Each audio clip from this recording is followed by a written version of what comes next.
The broadcast is now starting. All attendees are in listen-only mode. Hello and good morning, MYM Insiders. How are you doing today? This is Rich Harshaw, and we're here for our monthly Innovation Hour call. And we're going to continue on our series that we started last month. If you missed last month, I would encourage you to go back and listen to it. It's not sequential. You don't have to listen to last month before you can partake of this month, because we're simply going through the 20, I think it's about 17 or 20 or so innovation starters. Last month we were to cover the first 9. We did not quite get through it, and so we're going to go back, cover some of the first 9 and get into the second 9, and then next month we'll finish the rest of them. So all things considered, not a sequential kind of an exercise here. However, good to get all of the innovation formulas and innovation starters, because the idea here is to let these act as sort of what I call a thought spark or a thought spur. You want to hear what I say, internalize it, think about it as it relates to your business, and see if you come up with any ideas. The majority of what you're going to take from this call is not going to be as a direct result of what you heard in the examples that were given, but the ideas that are sparked within you as they relate to your business. So it really requires you to kind of sit back, relax to a certain extent, and go into deep thought mode, kind of like Jack Handy. So that's what we're going to do today. And we're going to start where we left off last time, which was the Pulaski no pond. These are the game changers. I went through this pretty quick, and I'll just put them quickly on the screen here today. I don't want to go through these again, but I do want you to think about it. And this is kind of a hard place to start from you probably need to warm up before you get into Pulaski no ponds. But the issue here is, what can you do to totally change your industry? And it's really hard, because if it was easy to think up ways to change your industry, then everybody would be doing it, and therefore it wouldn't be hard, and therefore it would be probably mass chaos. But I do want you to think about this. Think about the problems and frustrations primarily that people have, and see if there's any way that you can accommodate. This kind of is tied into the magic wand. I'll give you a good example. We've got a customer that is a large HVAC company, and one of the things that they do is they accommodate people's schedules. Now, think about this for a minute, and it's going to sound very intuitive and very commonsensical, but the reality is, according to what other people do, it's pretty non-commonsensical. In fact, I'll give you a preliminary example, and then I'll get back to the HVAC company. I took my kids over to the place called Care Now the other night. They both have strep throat. Not both of them. 2 of my 6 have strep throat. And we've had enough strep throat in our family that we kind of know what it looks like and what the signs are. And we really just need the guy to write us the prescription, but we have to go jump through all the hoops to get the prescription. Anyway, went over there. It was about 8 o'clock on Valentine's Day of all days, and we were sitting there. It ended up taking us about 2.5 hours. It was just this brutal waiting process. But I was struck as I sat there about 9:50, waiting to get out of there. It's time to sign the paperwork. And the doctor came in, and I was kind of frustrated because we'd been sitting around in the waiting room. Then we'd been sitting in the examination room, and I had a 9-year-old and a 13-year-old, and they were starting to, go crazy and all those kinds of things. And when the doctor came in, I was a little bit short with him. I was a little bit snippy with him, not a lot, but just a little bit. And he looked at me and he said, it seems like everybody just comes in right at 8 or 9 o'clock, and there's just this big backlog, and it just takes a while. And I'm sort of melted, and I just remember having this thought. I remember thinking, wow, this guy is here on Valentine's Day looking down a bunch of sick kids' throats, and yeah, I wish they were staffed better, and yeah, I wish that they could handle this better, but I had a sort of compassion for this guy, and I thought that it was very useful that he was available when I needed him. In other words, at 8 or 9 or 10 o'clock at night, and not just during business hours. Now, back over to the HVAC company, it's the same kind of thing, right? You've got time to see the HVAC guy, in the evenings or maybe early in the morning or on the weekends or on holidays, whenever it is, and you're at work the rest of the time, you don't have time to sit around and wait for that guy. So a lot of companies might say, well, let's solve this problem by making appointments after hours, or having maybe even preliminary to that, let's have an appointment window where we'll be there so you can count on us and you don't have to wait around. Well, this company does that. But as I was talking to the owner of the company, he says, you know, we've got more and more technicians that are now on their regular shift is after hours and working until 11 o'clock at night, and a 4 to 11 shift. I don't remember the exact hours, but something like 4 to 11. They've got guys that are there specifically on Saturdays and Sundays. They've got guys that are specifically called to be there on holidays. And here's where I'm going with this, and this is why I'm bringing this story up. The owner of the company, very, very intelligent individual, very customer-centric, huge passion for his company and for his customer. He looked at me and he said, you know, 5 years from now, we may be the exact opposite of the industry. Instead of having emergency service after hours like most companies do, and they now have normal service after hours, he said we may find that 80% of our technicians are only on duty after hours and weekends, and only 20% are on duty during regular business hours. And he says, I don't really care. We're going to service the customer when the customer is wanting to be serviced. And you look at that and you say, okay, so what's the big deal? You know, the guy can come after hours. Well, if a guy can come after hours, that's one thing. If a company builds its entire company, its entire business model around what people want, then this starts to become very, very innovative and very much of a game changer. And as a condition of employment, if you're a technician at that company or other staff members at that company, then you work odd hours. That's just the way it works. We're sorry if you don't like it, go work for somebody else. But guess what? Nobody wants to work for anybody else. Why? Because this is the best company. It's the most forward-thinking. They pay the best because they charge the most. They have the best customer service, the best everything. And it really becomes a game changer. Now, here's something I want you to take out of that story, and it's in the realm of the Pulaski, no pun, a game changer. I want you to take out of that story that the thing that they focus on that they're doing, number one, it's only one of several things that they do that they excel at. But number two, it's something already within the system of what they do. It's not some radical, different, altogether, never heard of, nobody ever could have possibly thought of this, and they had a random fluky thought and did something really cool kind of thing. It's something that they just took to the next level.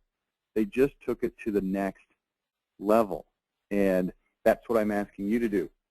Yes, it could be some kind of random, weird, kooky, interesting thing that nobody could ever think of except for you, but also it could be something just done extraordinarily, extraordinarily well within the realm of normally what you do.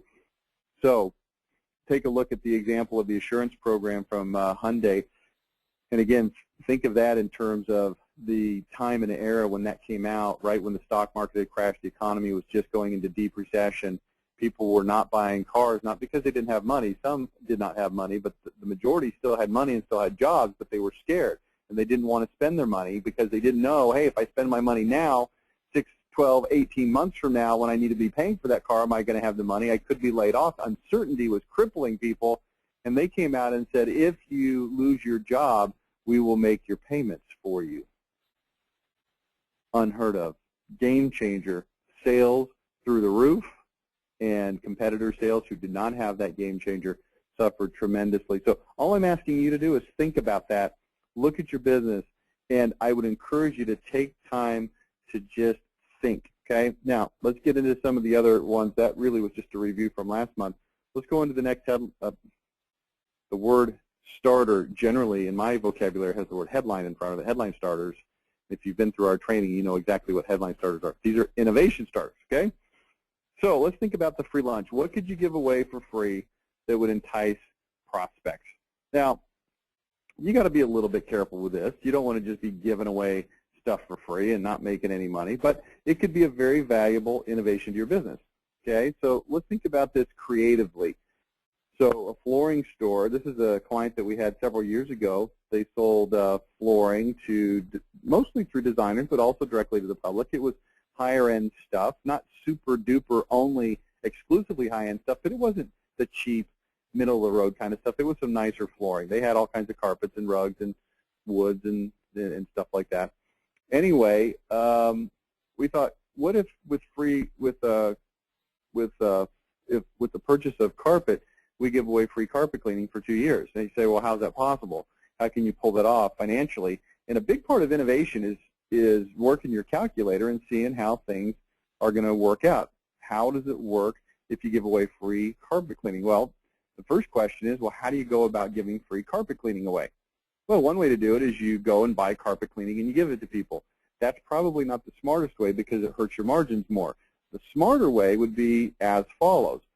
First of all, you look at free carpet cleaning and you say, okay, if I'm giving free carpet cleaning for 2 years, at what frequency does somebody need to get carpet cleaning? And the answer is 6 months. We're going to give carpet cleaning every 6 months. Okay, great. So during the 2-year period of time, we want to give away 4 carpet cleaning. So now let's go to a carpet cleaning company that is in search for new customers. And let's ask them a very simple question. The question is, how much do you normally spend to get a new customer? And they say, well, we don't know, because people typically don't know the answer to that question. But if you have them dig around, you say, well, you spend money on advertising, how much do you spend, you get new customers. And let's say they come up with a figure that is something like $100, whatever it is. It could be $200. It could be $500. It doesn't matter what it is. We just need to know what it is. We find out what that is, and we say, okay, I am going to pay you for new customers, but here's how it's going to work. I'm going to buy for each of my customers free carpet cleaning of certain variety and quantity. Okay, it's not unlimited, but 4 rooms, whatever it is. You just have to define it. I'm going to buy this for my customers, and normally it costs $100 per time you come out, so that's $400. However, here's how it's going to work. Since you normally pay $100 to accrue a new customer, I'm only going to pay you $300. However, I'm only going to pay you when these vouchers that I'm going to print up are actually redeemed. So in other words, I'm going to hand my customer dated vouchers. This one is good anytime before 8 months from now. This one is good for any time up till 14 months from now. This one is good any time up until, do the math, right? 18 months, 24 months from now.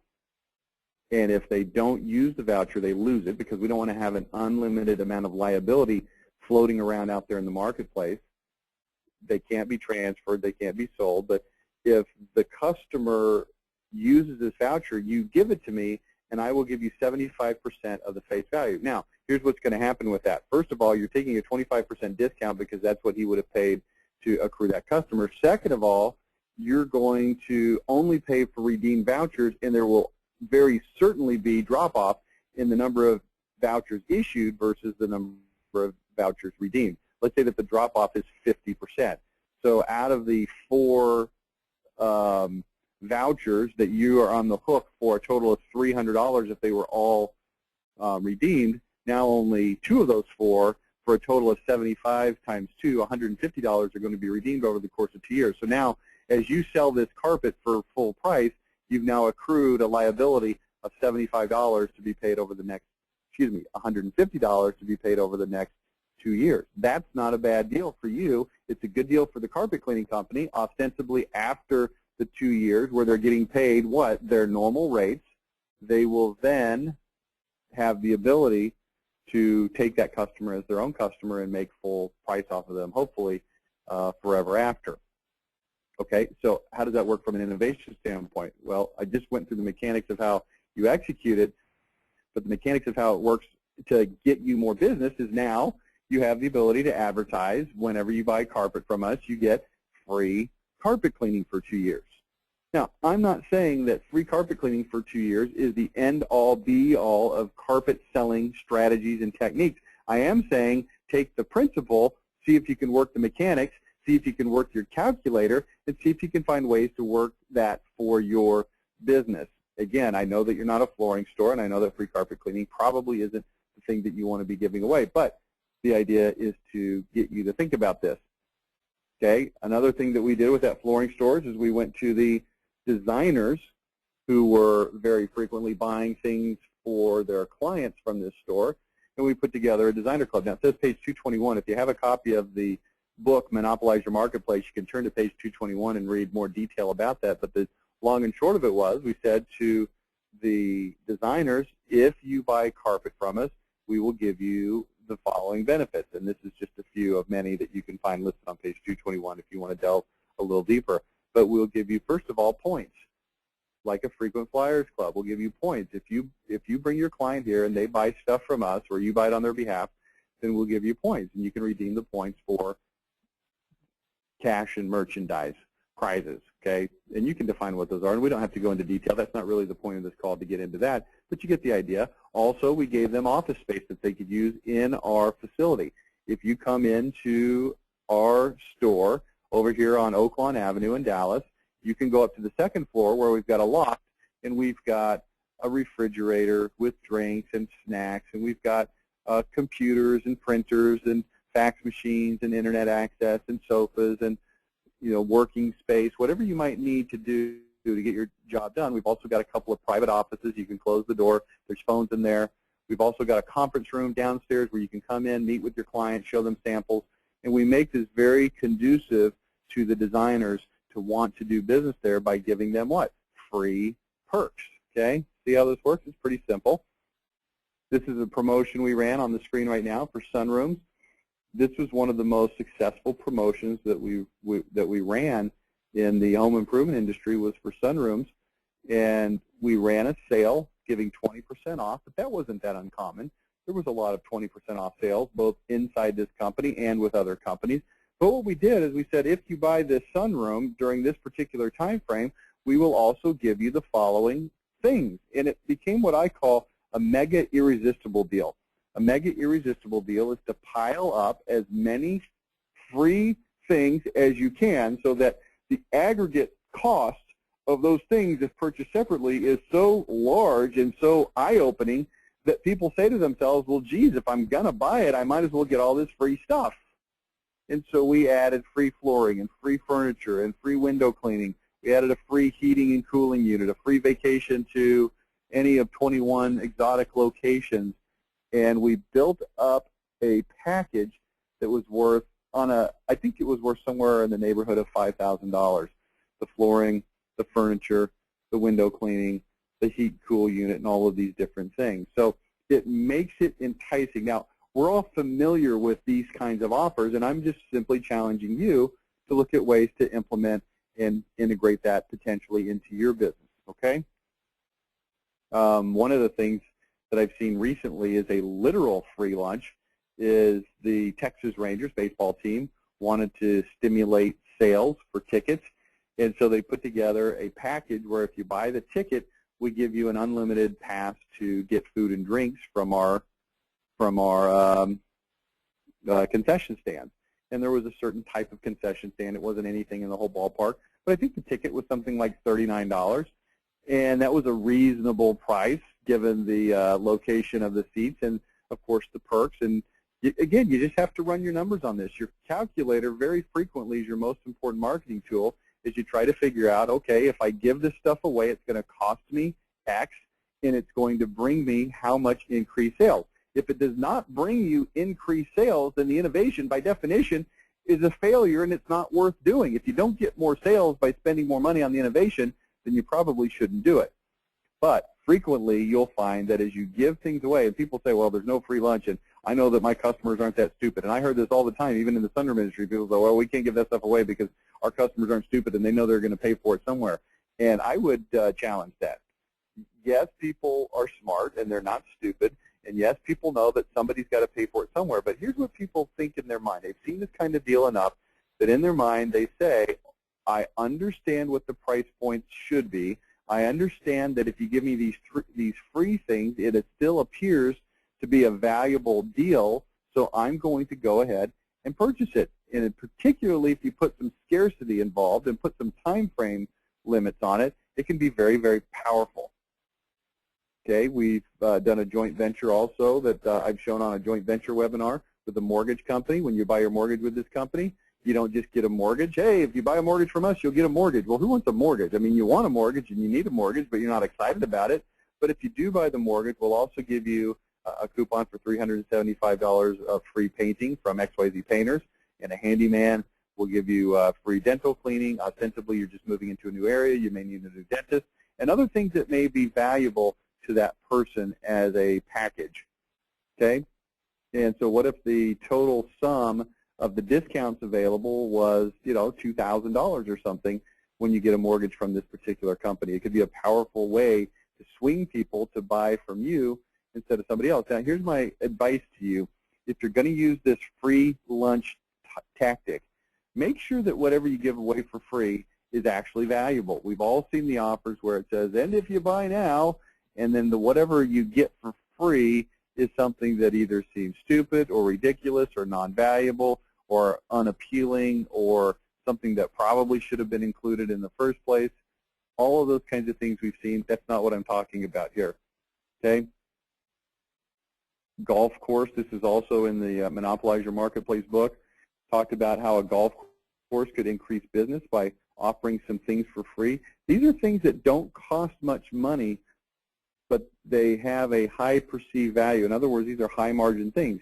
And again, you've just got to run your calculator here to see if this stuff is going to work for you. Now, one thing you want to be careful is against cannibalizing your existing business. So if you're selling range balls, snack packs, and cart fees, and you're getting good business off of it, and you now go and give it away for free, and people were going to buy that stuff anyway, so you're now just giving for free what people were buying, that's not the idea. The idea is to get more people in.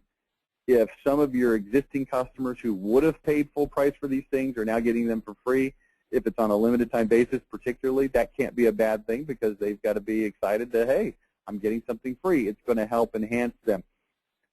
But think about it. If you were a golf course and you said, hey, if you have a round of golf with us, we'll give you 2 buckets of range balls.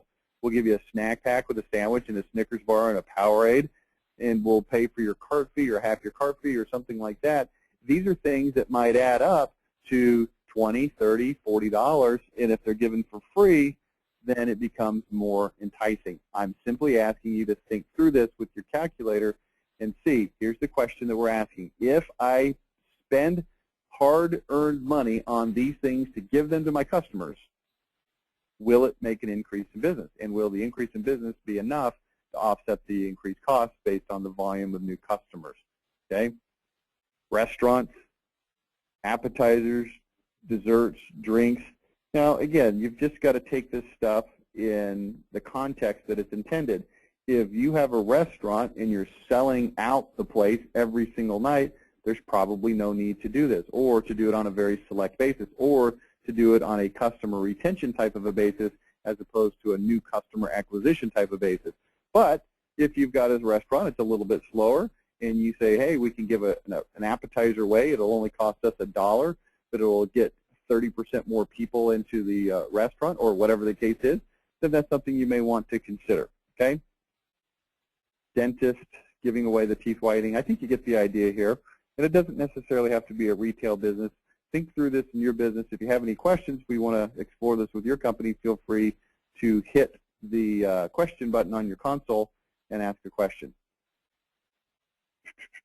Let's go to the next innovation formula, which is called guaranteed greatness. Okay, and this has to do with guaranteeing. What could you guarantee that would make a difference? Now, I'm not a fan necessarily of leading with guarantees, but I do like having guarantees in a business when appropriate. Not all businesses are applicable to guarantees, but I would like to explore this with you a little bit. If there's an industry with an inherent high risk, then you may want to get into some kind of a guarantee. Now, here's what you need to know about the word guarantee. If you guarantee something, you don't necessarily mean that I'll give you your money back. You can define the word guarantee, and I'll give you some examples of that here in just a minute. Let's say that you were an advertising publication and you were fighting with all the other publications trying to get customers, and you decided, well, we're going to guarantee results. Well, first of all, this is a fairly non-industry standard concept for an advertising publication or a radio station, TV, what have you, to guarantee results. Now, the reason is because in many, many cases, they can't quantify results for the good or for the bad. They just don't know. But what if they did guarantee results? What if they looked at certain kinds of companies that were more likely to produce direct response kinds of response, and they said, look, you're going to pay us $5,000 to run this ad. and we want to know how many calls you need to get a sale. And they're going to run sort of an allowable marketing cost per sale type of a formula. How much can you afford to spend to get a customer?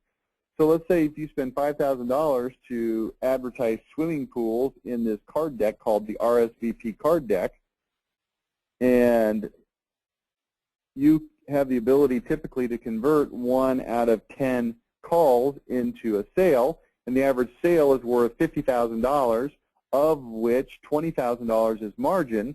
So for each sale, you get $20,000 of margin. So if you got one sale out of this $5,000 investment, that's going to be 25% of your margin, but it's only going to be, what, 10% of your sales cost. So that's pretty good. So how about I guarantee that you'll get 10 calls? And if you don't, now here's the key. Do you have to give them their money back? No. Here's all you're doing. You're guaranteeing that if they don't get 10 calls, that you can potentially run their ad again. Now, again, this requires that you know your numbers. If you're running a card deck and you're charging $5,000 for the distribution, you need to know how much does it cost you to run that ad. Let's say it costs you $1,000 of hard costs to print and run and mail those advertisements out. So if the ad does not work, if they do not get the prescribed number of responses, you then have the ability to say, well, we'll pay for it to run again. The value to the customer at their normal rate is $5,000. So now you've run their ad twice, which would have cost $10,000, but now they still only have to pay once. You have to pay for it the second time, but your cost is only $1,000. So you're now $2,000 into it with a $5,000 check in your pocket. So that's a pretty good deal. Could you guarantee the results? Now, it wouldn't be necessarily available and appropriate for every situation, but certainly could be something worth looking into. It also starts to get into the Pulaski no-punt kind of scenario. What about home improvement? Now, I know there's a lot of home improvement types of folks on this call and on a lot of the calls that I do, so let's think about this. One of the things that we put in place for our customers who are in home improvement, if they will let us, is we put in place a, what do we call it? A guaranteed 100% satisfaction guarantee. Now, here's what that means. It doesn't mean that if you don't like your new kitchen because the colors are not right or because any, what we'll call subjective type criteria, we're not guaranteeing that. Here's what we're guaranteeing. We're guaranteeing that it will be up to code, that it will work properly, it will function properly. If it doesn't, you'll give us a certain amount of time to come in and fix the problem. If we can't fix the problem, we will then restore your house to its original condition and you will pay nothing. We'll give you your money back. Now, this is an interesting kind of a guarantee because it really isn't guaranteeing anything more than you're normally guaranteeing anyway. For instance, if you were to install somebody's new kitchen or do a remodeling job and it wasn't done right, wouldn't you come back and fix it anyway? And the answer is yes. And if you couldn't fix it and you couldn't get it to code, wouldn't you take whatever means necessary to get it fixed? And the answer is yes. But here's what we've been able to do. We've been able to take something that we normally do and encapsulate it into a guarantee that sounds much more impressive than not saying it in an impressive way. In fact, when I show this guarantee at seminars that I do with contractors, I almost always get laughed off the stage because when they see this 100% money-back guarantee, they say there's no way you can do that. Then when I show them, look, there's conditions. They're not silly conditions. They're not restrictive conditions, but they're conditions that make sure that you're going to do it right. And they all look at those conditions. They say, oh, well, we already do that. Yeah, I know. You could be offering this guarantee. And it looks very impressive and very powerful. And indeed, it's a way of capturing the idea that you will do whatever it takes to make sure the job is done right, which you're going to do anyway, and putting it on paper.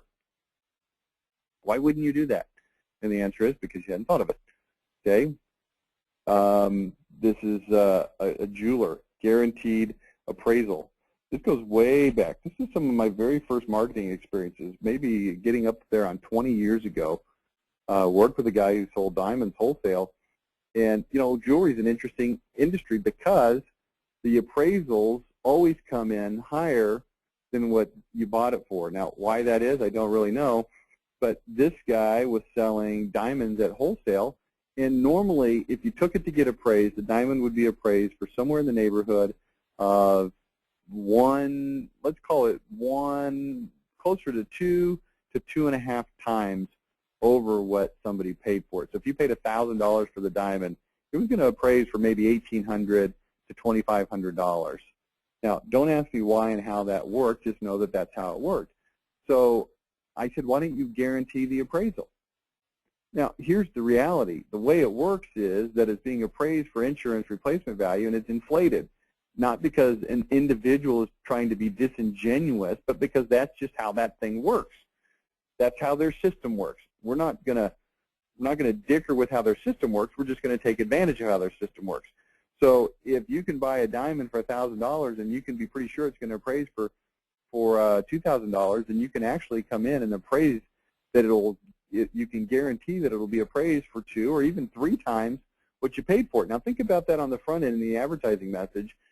Is it an interesting thing for somebody to hear that your diamond will be appraised at triple what you paid for it, or we'll give you your money back? Does that communicate value? The answer obviously is yes, it does. But think about it for a minute. It's a very low-risk guarantee from the seller standpoint because they know it is. Even if they guarantee 3 times and it only gets it only gets appraised at 2.2 times over the purchase price. They paid $1,000, it appraised at $2,200. The guarantee was for $3,000. Well, does he really want his money back when it's worth more than double what he paid for it? No, probably not. So just some things to think about here. Vacation, guaranteed weather conditions. That's something that would be easy to do by buying trip insurance. Okay, we won't get into that one in detail. Cars guarantee the performance, the likability, how much you're going to like your car. Let's skip that one too. Let's go to Grand Theft Auto. Speaking of cars, Grand Theft Auto. Here's what we're talking about: stealing ideas, primarily from other industries, but it could be from anywhere. And when I say the word stealing, that would sort of suggest some kind of malicious intent, and that's not really what I mean. What I really mean is just looking around and finding things that you can take from other people. Okay. Now, this is a good example of a roofer. This roofer was actually part of our insider program and had been on a webinar that I was doing where I was talking about a financial planner and how they did seminars and how people would come out to these seminars and they would hear the sales pitch, and it worked real well. Well, this guy thought, well, why can't I do something like a financial planner? And the obvious answer is, well, because you're a roofer and everybody hates you. Everybody loves their financial planner because they're making money, hopefully. Probably hated them the last few years.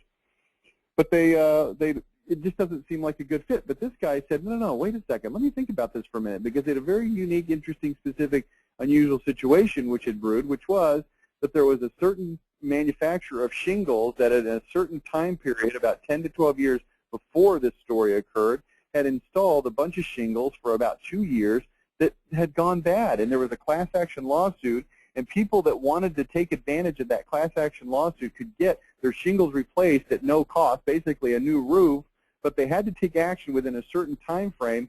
And this guy had been out there in direct mail, on the newspaper, and the radio, trying to explain to people, hey, you've got to take care of this. And he got calls, and he got traction, and there was a ton of neighborhoods in that area that had been roofed with this particular type of roofing material, so it was a very pervasive problem. But still, he was having trouble getting people to really understand and call and pick up the phone. And so he took a different tactic, which was, instead of call us and talk to us, come out to a seminar where we're going to talk to you about the roofing problems, what you can do, how to take advantage of the class action lawsuit settlement, and how you can make sure that you get a new roof without having to pay for it. And they packed the room and sold, I can't even remember, it was like 42 roofs in one night. Not all sold that specific night. It was just too many to handle. But that's how many sold, let's say within a week after the seminar. And it all came from an idea the guy got looking at a completely different industry that had nothing to do with him. I would strongly encourage you to always keep your eyes open and look around and see what you could do. When you hear these stories on these webinars, that's exactly what's going on here. You should be reading magazines like Inc. Magazine, Fortune Magazine, Business Week. You should be keeping your eyes open at all times for ideas that you can take and steal, okay? What about a jeweler that offers fractional ownership? Think about fractional ownership. Where do you see fractional ownership? The first place I remember seeing it was in the jets, right? You can't buy a jet because it's whatever, $20 million or something like that, so we'll divvy it up. Timeshares have been based on this for years and years and years, right? You want to buy a condo in Maui, so instead of paying $1 million for the condo, you pay some fraction of that, and then you get access to it for 2 weeks out of the year or something like that. I think we're all familiar with that. But more recently, we've seen some derivatives of this fractional ownership in things that you probably don't even recognize as fractional ownership, like Netflix. Think about Netflix. They take a DVD that would cost you $20 if you bought it at Target or Best Buy, and they let you use it as long as you pay them a monthly fee. Now, this is different than how a timeshare works, right? This is sort of a fractional leasing program.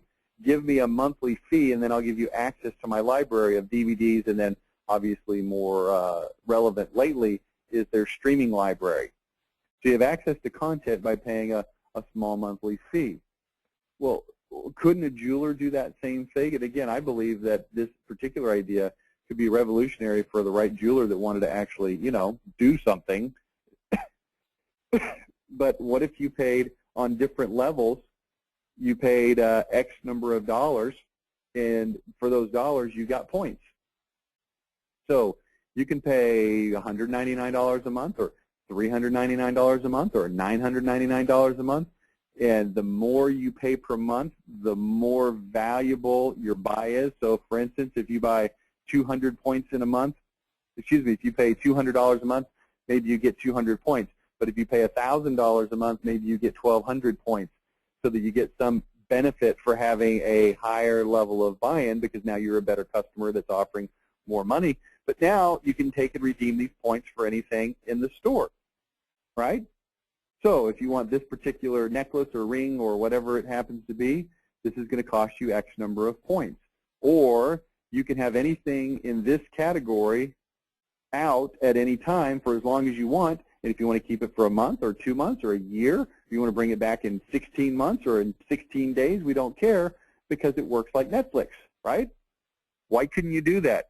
This is called stealing an idea from another industry. A jeweler would never look at his inventory in 1,000 years and think, oh, I could be Netflix. But you know what? I think there's a lot of businesses that could be like Netflix, where they rent things out on a fractional basis. But you got to look around to get those ideas. Nursing home. I think a nursing home would be very well advised to take a look at daycares and some of the things that are going on there. Think about this.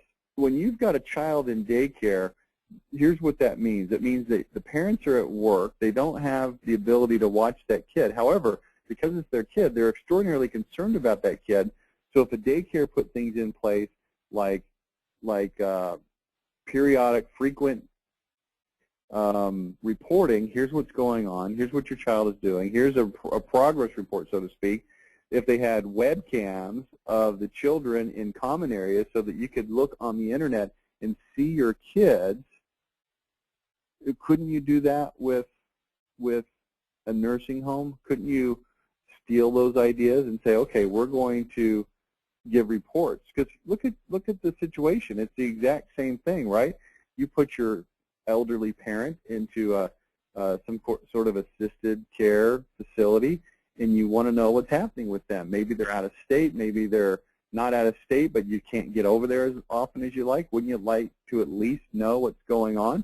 Wouldn't you like to be able to see what's going on in the common area? Wouldn't you tune in every once in a while and say, well, let me see if I can see Dad over there? Why not? Maybe they could facilitate, this is more of a magic wand thing than a Grand Theft Auto thing, maybe they could facilitate web conferencing with these senior citizens, because obviously they're, they're not going to be able to pull off the web conferencing themselves. They don't have necessarily an iPad with FaceTime on it. But couldn't the facility facilitate that for them? And the answer is they probably could. Okay. NBA, national, I'm always talking about basketball because I love basketball. Couldn't they swipe some things from amusement parks, from Disney, making it an entertainment spectacle instead of just a basketball game, if you go over to Six Flags over Texas, it's about 20 minutes from my house. We usually have season passes. My kids like to go. It's close to our house. But you know what? It's kind of dirty, and they've got some really good rides. The rides are good, but the experience isn't that great. You have to kind of tolerate the experience to take advantage of the rides because it's kind of dirty, and the employees are kind of undertrained, and they wear these bright yellow shirts that are kind of ugly, and they're kind of surly a little bit, and it's just kind of run down, and there's some funny smells wafting around, and it's just not that great. But the rides are actually, if you're a teenager or an adult, the rides are literally 10 times better than Disney, 10 times better. But the experience is not that great. Well,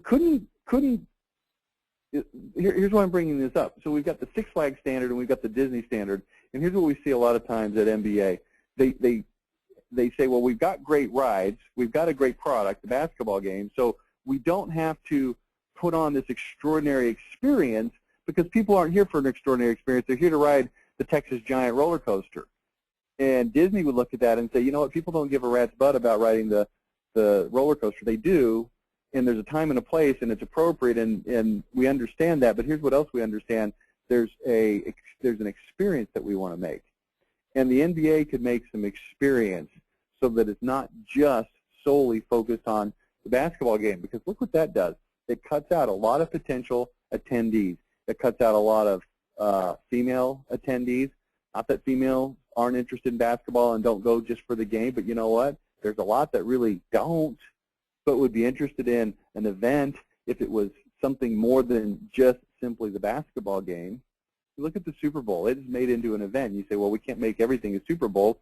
Well, why not? Well, because the magnitude of the game isn't that big. But, yeah, the festivities surrounding it could be interesting and fun and different and better than they are right now. I wrote an entire article about that. I don't want to get into all the details right now, but I talked about ways they could make it more fan-friendly, particularly female fan-friendly, how they could make it way more kid-friendly. One of the problems that the Major League Baseball particularly, but also basketball is having is they're really alienating the younger generation, and they're all gravitating towards football. Why? Well, because football is on Sunday afternoon and on Saturday for college football, when all the kids who are 8, 9, 10, 15 can watch it, not in the flipping middle of the night when nobody can stay up that late.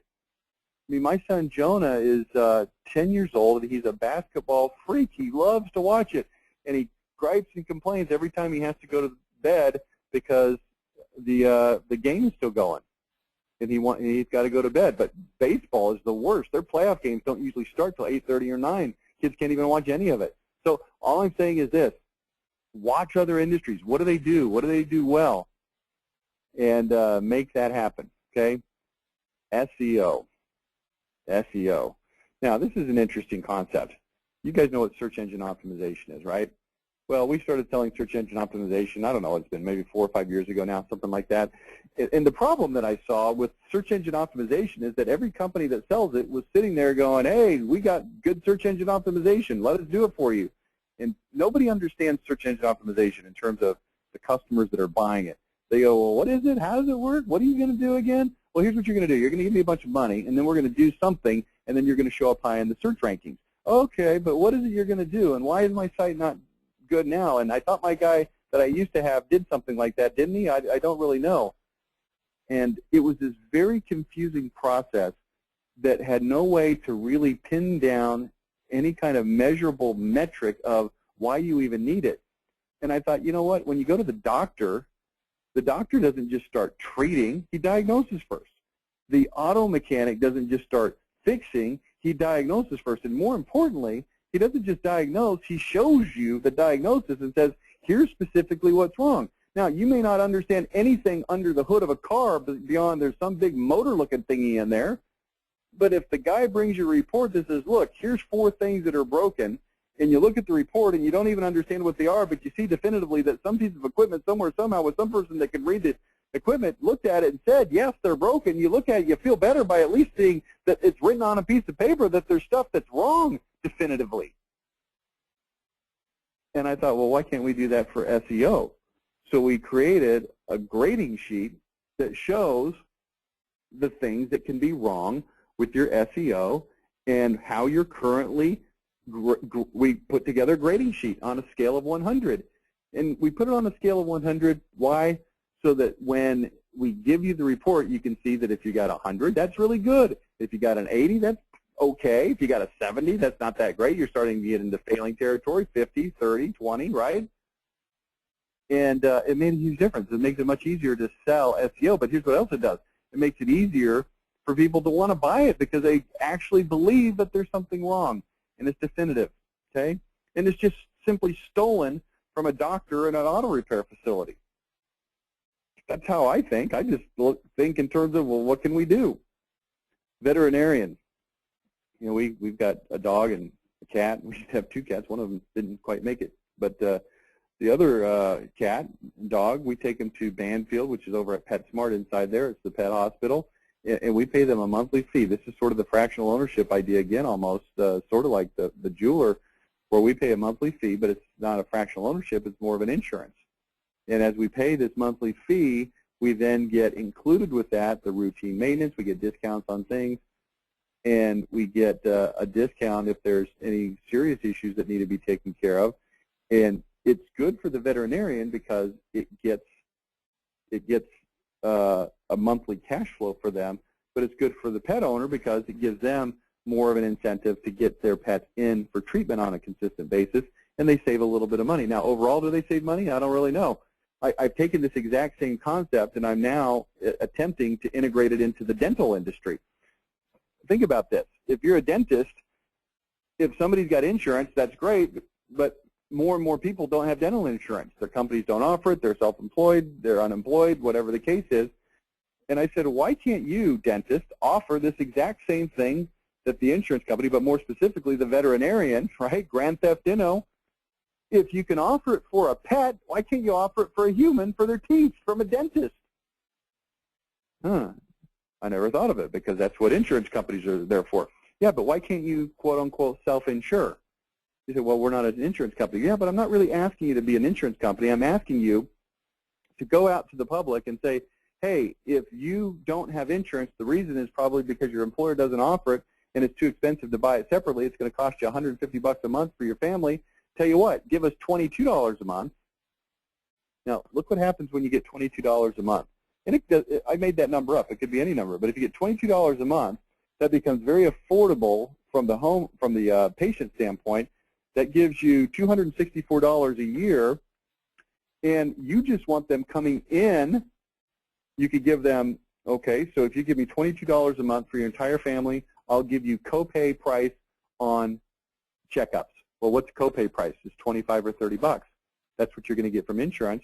Well, now, if my family has 4 people in it, and we come in, we're going to be paying $120. That's $30 times 4. That's the copay price for those checkups. But the real issue is the dentist wants us in there looking at our teeth for this. Now they're getting paid. How much did they just get paid for those checkups? Well, they got paid $120. Wrong. They got paid $264. That was $22 a month for the family times 12 months. Plus they got the $120 for the copays. They got $384. And I even told the dentist, don't even charge anything per month. Just make it free. Maybe charge $9 a month or nothing. It doesn't matter. You just want people in there because when they come and sit in your chair, you're going to find stuff that's wrong. I know this for a fact because my family went and did a bunch of checkups with our dentist last year, and he ended up selling us like $8,200 worth of junk for our mouths. Now, I've got 8 people in my family, so it averages out to only $1,000 per person, but you get the idea. You get the idea. Theft. Take ideas. It's not devious. It's smart business, okay? There's a big story in the Steve Jobs biography about the inventing of graphical user interface, like Windows. Instead of having lines of code you have to type stuff in, they invented this idea of Windows and a graphical interface, and then Steve Jobs got infuriated a couple years later when Bill Gates stole it and created the Windows program. And Bill Gates, until the day that Steve Jobs died, just laughed because he knew darn well, and Steve Jobs knew darn well, that Steve Jobs had stolen it from Xerox, who had actually developed the technology. They were the actual inventors of it. And Bill Gates said to Steve Jobs, famously, here's how I look at it, Steve. If we stole the code, that may be true, but it was a situation where we broke in to steal the TV only to find that you were already in there taking the jewelry. And they had both stolen it. Now, this is not a story of deviousness either, because there was an agreement between the companies. The technology was out there. It was available. Other people could see it, and they took it and ran with it. Here's the point. Look around, find stuff. I don't want you to plagiarize and steal and plunder people's intellectual property, but I do want you to look for ideas that you can integrate into your business, okay? Let's go one more here. Quality counts. What could you innovate in your business quality-wise? And a lot of you look at this and say, oh, geez, you know, our whole business is built on quality. Okay, well, let's talk about this for a minute. A lot of times it's not just having quality, it's talking about quality. Communicating properly what you already do sometimes will do the trick. Okay, I'll show you this flyer in just a minute. It's on the next slide, the 172 hardwood dowels. I love this story because it's so instructive. And I'll tell it again right now. I know there's people on here who haven't been around all that long, maybe haven't heard this story, but here's how it goes. We were working with the video game cabinet company that puts together video game cabinets. If you go to the Chuck E. Cheese or the bowling alley and you see kids playing video games, this is the company that built the cabinets, not the software and the games themselves, but the cabinet with the wood, the lock, the coin mechanism, the screen, okay? And so we started asking them, well, why would somebody want to buy your cabinets instead of somebody else's? Well, they're higher quality. Well, what do you mean higher quality? Well, we build them better. Well, what do you mean you build them better? Well, we construct them with better construction techniques. Well, like what kind of construction techniques? Oh, well, we use more screws. Well, how many more screws? Well, we use 32 screws per side, and our competitors only use 16. Okay, that's good. What else? Well, we use what's called cleat and bracket construction, where we sort of cleat the edges of the boards together so that they go together better. Okay. Who else does that? Well, pretty much everybody does that. Okay. Well, what else do you do? Well, we use hardwood dowels. Well, what do you mean you use hardwood dowels? Well, we drill a hole into one piece of wood, and then we put a dowel. We drill a hole into both pieces of wood. We put a dowel on one side, and we stick it into the hole on the other side, and then we glue that together with industrial strength wood glue, and then it creates even a stronger bond along with the cleat and bracket construction and the screws. It becomes very, very strong. Oh, okay, so how many dowels do you use? I don't know. Well, about how many is it? I don't know. It's a lot, though. Well, does anybody know? Yeah, Dan knows. He's the guy that runs the machine that drills the holes. Get Dan on the phone. Dan, how many dowel rods are in every cabinet? I don't know. I just, I don't ever count them. Well, could you count them and call us back? He counts. He calls us back. It's 172. 172 dowel rods in every single cabinet. Now, to me, that sounds like a lot. You know what a cabinet is, right? These are probably 5 feet tall, 3 feet wide. 172 seems like a lot for that small of a piece of real estate. There's 4 corners, so 172. Never actually done this. What's 172 divided by 4? It's 43 per side. And then I asked the magical question, well, how many do your competitors use? And they looked at me like I was a fool. They said, what do you mean? They don't use hardwood dowels. We're the only company that does. Well, why don't you tell somebody that? Now, if you didn't use hardwood dowels, you could do that to increase the strength. Okay, we had an opportunity about 5 years ago, gosh, maybe 6 or 7 years ago now, to put together a marketing campaign for McDonald's. It actually did not fly at the time, and I have noticed that lately they've been using remnants of this campaign, so I don't know exactly how I feel about that. But we put together what was called the Perfect Fry campaign. And here's how that worked. They've got their slogan, loving it. You've heard that before. Da-da-da-da-da, I'm loving it, right? And it seems like a lot of those commercials are based strictly on emotion, which is okay. It's McDonald's. It's not like they've got a whole lot to talk about, and so going on emotion is fine. But we thought, they've probably got some things that they do that they could talk about quality. Now, here's what we found when we talked to them.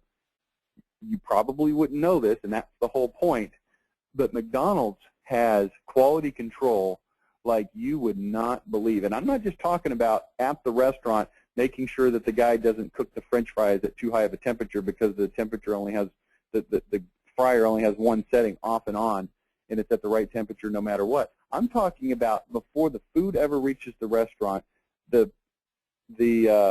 measures that this company goes through to make sure that their food is absolutely perfect is astounding, literally astounding. So you say, well, what do you mean astounding? Well, we found out that from a French fry standpoint, they had exacting standards as to exactly who could grow these potatoes, where they were grown, what size, what grade of potatoes they had to be. Anything that didn't fit the criteria was thrown out, okay? Then they processed them in a very interesting fashion where they were processed and then flash frozen very quickly because it makes the French fry better. The French fry had to be a very specific length. If it was shorter, you notice you go to McDonald's, you don't get a bunch of little crispy, crunchy fries at the bottom of the barrel. If they're not a certain length, they were rejected right up front. They froze them. They were exposed to light a very minimal amount of time with exacting specifications because light breaks down potatoes, makes them not as delicious. Then they put a very specific number of French fries into every frozen bag, not talking about the bags that they serve to you, but the bags that they're shipped in, and they put a very specific number of boxes into a pallet, and they had very strict rules about the freezers, how far the boxes had to be put away from the walls of the freezer to allow for airflow circulation, how many boxes could be stacked, how wide the boxes could be. The standards would floor you for a stupid French fry. And everything from the pesticides used, the types of soil, the processing, the freezing, the shipping, the storage in the store, the preparation, every minute detail was mired in pounds and pounds of regulations to ensure that that French fry was exactly perfect. And it's all documented. And I thought, nobody knows that. To them, it's just French fry. Now, everybody agrees that McDonald's French fries are good, but they don't know why they're good. Now, here's what we also found. When you look at their beef, we look at their hamburgers, you look at their tomatoes, you look at their lettuce, it's the exact same story. It's not unique to just the French fries. We also found out that when it comes to Coca-Cola, it's the exact same story. In fact, we found out that Coca-Cola's quality standards in the McDonald's restaurants are significantly higher than all of the other fast food restaurants. They had a specific level of service agreement where the Coca-Cola representative had to come out on a periodic basis and check a specific setting on the machines to make sure that it was mixing exactly the right formula of syrup to water, that the filtration system of the feeding water system was exactly right, and they would tune and fine-tune these machines on a periodic basis, whereas Burger King right down the street didn't have this at all and left it to the employees to try to figure it out. So the Coke comes out perfect every time. And we looked at all this and thought, this is astounding, this is amazing, and everybody still thinks that McDonald's is just a sucky piece of crap. Interesting. So we came up with a campaign that says, let's start with the French fry, because people are more likely to believe that they have perfect French fries. And let's talk about these things, and let's delineate these things, and let's show the fields, and let's show the farmer, and let's show the freezing, and let's show the length, and let's show the airflow around them in the storage, and let's show the cook, and let's show the everything, and let's convince people that they indeed have a perfect fry. And let's put a tagline, the perfect fry. Then, once that's been established and it becomes believable, because again, people will believe that they do have the perfect fry, you know, the little salt thing they shake, it's a very specific amount of salt, the kind of oil, everything, okay? I think you get the point. Next, let's move on to Coke, because people will also believe that McDonald's has a perfect Coke. And once we've established over the course of time, maybe months, that they have the perfect fry and the perfect Coke, and people understand and believe and know exactly what that means, now let's take it to guess what? The perfect burger. Because that's the hardest one that people are not going to believe. But if we've established it, this is called quality counts. And they did not go with that campaign. However, like I said, we're starting to see elements of that campaign popping in now, 6, 7 years later. Okay, we already talked about the home improvement money-back guarantee, the auto shop. You can read that in the book, Monopolize Your Marketplace, if you haven't already. And this is just an interesting little quick one, okay? Builder, half-inch plywood screwed down. This is a company called Stonewood Homes. This is several years ago. And we said, well, why would somebody want to buy a home from you? Now, they were building what was called, I don't know what they call it now, but at the time they were calling it a semi-custom home. A semi-custom home was a home that had a standard building plan that had certain parameters of the home that you could come in as a homeowner and customize in discussions with their architect.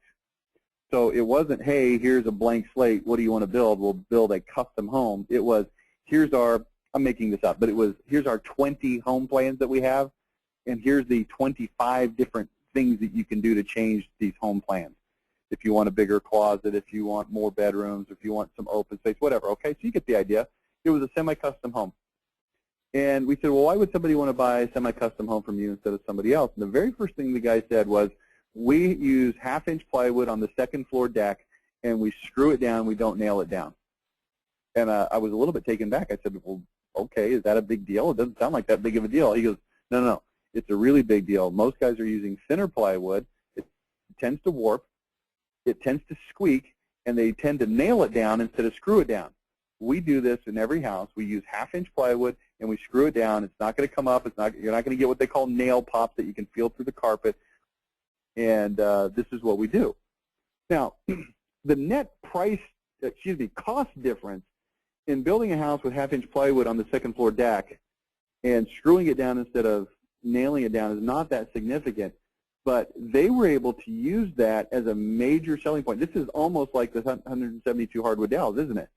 Right? It's something that's inside that you can't see, but we can tell people what it is. We can explain it to them, and they can now appreciate it. And then we have the law of confirmation bias that starts to kick in, because now we're telling people what to look at. They know what to look for. Even if it's hidden and invisible, at least they know it's there. And he said, we sell houses all the time off of that one thing, because they go and look and ask our competitors, and they see that they're not screwed down, and they see that it's not half-inch plywood, and they say, well, it must be a piece of crap house. So quality does count. I'm asking you to look for ways that you can improve your quality or communicate your quality better. Let me show you these ads. I think they're right here. Oh, nope, they're not there. Where are those? Well, I don't know where they went. Hang on just a second. I'll see if I can find it real quick. Huh. Nope, I don't have it. Anyway, you'll have to trust me on it.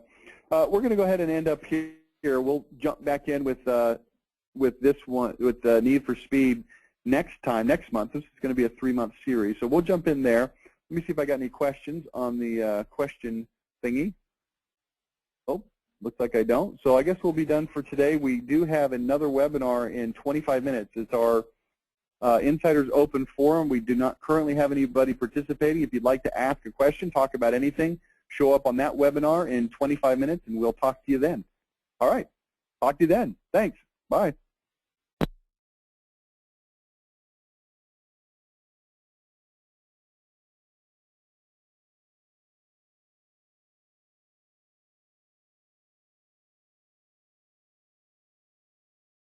The organizer has ended